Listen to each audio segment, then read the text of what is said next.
Ahora vamos a ver los cambios en el gasto cardíaco, cardiac output, con respecto a cómo cambiamos el volumen en la vasculatura. Entonces, en el eje de las X vamos a tener el cambio en el volumen, aquí vamos a tener volumen, y aquí vamos a tener pues cómo va cambiando, si va subiendo o va disminuyendo.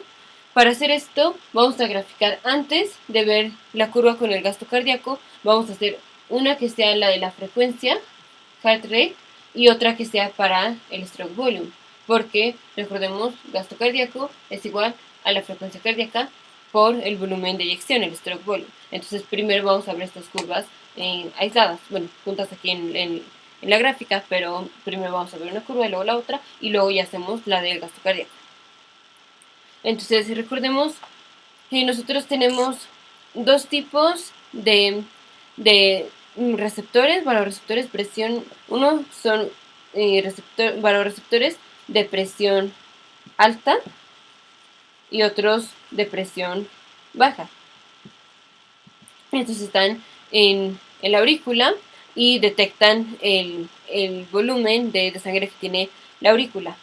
El de presión alta creo que este es el más intuitivo, y es si tenemos un aumento en el volumen de sangre que tenemos, así mucho volumen en la aurícula, entonces disminuyen la frecuencia. Esto es al revés, si tenemos disminución en el volumen, o sea, pues sí, si el paciente tiene menos sangre, digamos, tiene hemorragia o así, vamos a aumentar la frecuencia cardíaca. Esto lleva a aumento en la frecuencia cardíaca. Creo que este es el más intuitivo, y más cuando decimos la pérdida de sangre. La otra son los receptores de presión baja.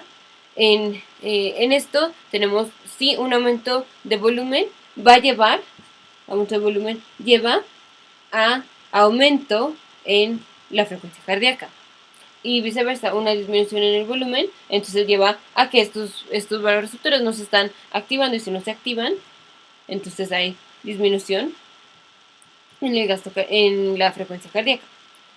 Ok. Estos receptores de presión baja que producen un aumento en la frecuencia cardíaca cuando hay aumento en el volumen es lo que se llama la taquicardia o la arritmia de infundir solución. Esto es cuando al paciente se le pone una solución, puede tener una taquicardia. El resultado entre aumentar volumen o disminuir volumen es distinto. Aquí tenemos que al aumentar el volumen, los receptores de presión alta disminuyen la frecuencia cardíaca y los receptores de presión baja aumentan la frecuencia cardíaca.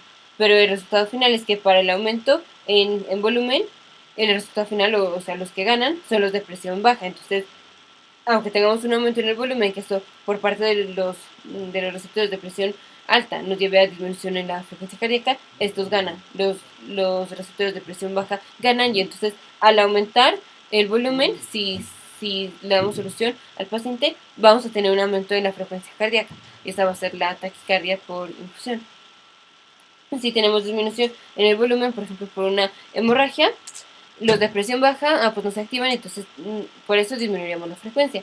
Pero los de presión alta están disparando con todo a que se aumente la frecuencia cardíaca. Entonces cuando tenemos disminución en el volumen, los que ganan son los de presión alta. Entonces el resultado final es aumentar volumen lleva a aumento en frecuencia cardíaca, y disminuir volumen lleva a aumentar la frecuencia cardíaca.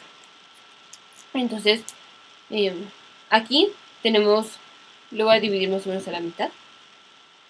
Tenemos, conforme vamos aumentando el volumen y lo vamos aumentando, nosotros vamos aumentando la frecuencia cardíaca. Entonces, tenemos una curva, digamos así. Y si nosotros vamos disminuyendo el volumen, vamos en esta dirección, así, la frecuencia cardíaca de todos modos va aumentando. Entonces se ve así. Esta sería la curva para frecuencia cardíaca con el volumen. Entonces, mientras más volumen tenemos, la frecuencia cardíaca va aumentando. Mientras más volumen vamos perdiendo, la frecuencia cardíaca va aumentando. Ok, y ya bueno, pues aquí es el punto medio. Ahora vamos a ver la de el stroke volume, la de la fracción, la de la eyección. Ya está. Esto tiene que ver con las curvas y las leyes de Frank Starling. Esto lo vamos a ver en otro video, o creo que ya está en otro video, pero es el aumento en el volumen al inicio produce un aumento en la fracción de eyección, o sea, pues en lo que el ventrículo puede eyectar.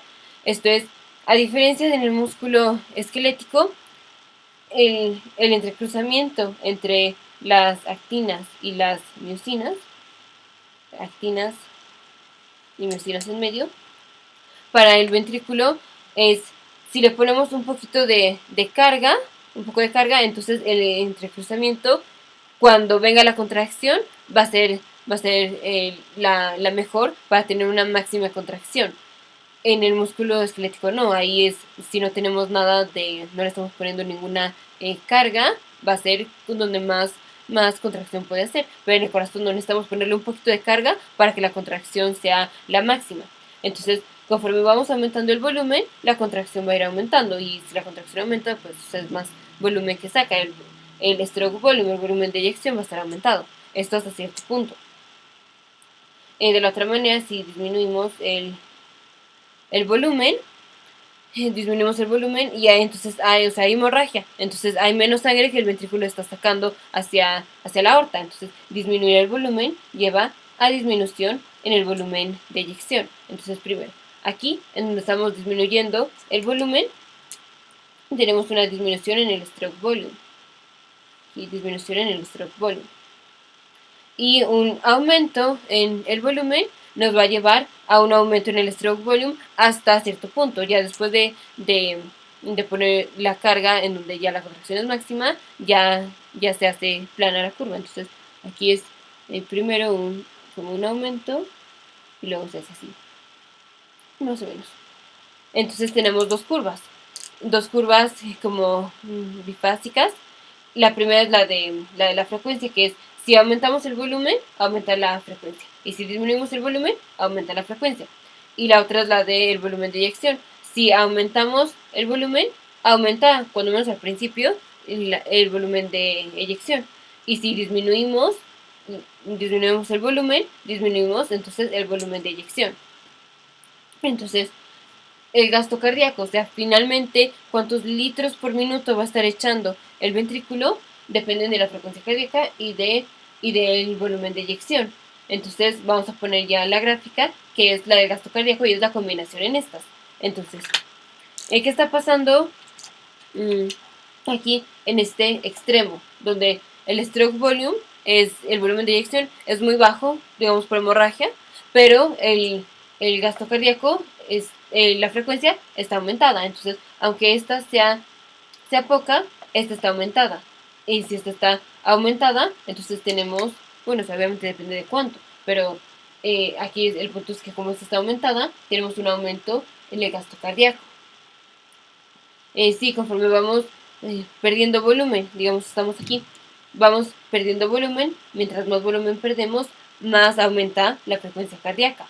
Entonces, por un lado tenemos que el volumen de eyección está disminuyendo, pero por el otro que la frecuencia cardíaca va aumentando. Esta aumenta más, creo que las puse como iguales, pero esta aumenta más de lo que esta disminuye. Entonces, aquí overall tenemos un aumento del gasto cardíaco. El gasto cardíaco va aumentando. Conforme vamos disminuyendo el volumen, el gasto cardíaco va aumentando. Eso no es como ahora,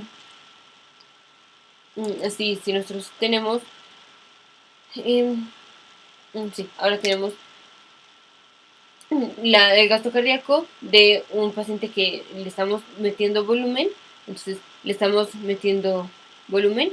Al meterle volumen, sí, ya hay una parte, ya hay un momento en donde ya por tener más volumen per se no vamos a aumentar la eyección, o sea, el stroke volumen no va a estar aumentado, aumenta primero hasta cierto punto, pero conforme vamos aumentando el volumen, la frecuencia cardíaca aumenta, y entonces al aumentar la frecuencia cardíaca esto resulta en un aumento en el gasto cardíaco. Entonces, el gasto cardíaco siempre va a estar aumentando, no importa si tenemos pérdida de volumen o tenemos aumento de volumen, el gasto cardíaco siempre va aumentando porque la frecuencia cardíaca va aumentando.